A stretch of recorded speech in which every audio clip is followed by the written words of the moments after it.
Hey everyone, welcome to my channel. And if you love tech unboxings and simple tips, you are in the right place. Ever got that message on WhatsApp that says this message was deleted and now you are dying to know what it was? Well, in this video, I'll show you how to read deleted messages on WhatsApp step by step, safe and 100% working, and without using any third party app.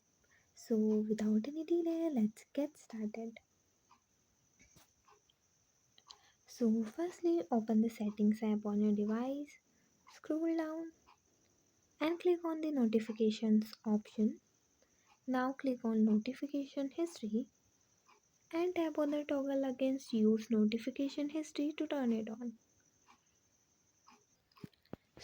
From the next time, if anyone sends you a message and then deletes it, you can simply come here and read the deleted message within 24 hours. And yeah, that's it. And if you find the information given in the video helpful, please like the video, subscribe to the channel and press the bell icon for more updates. Thank you.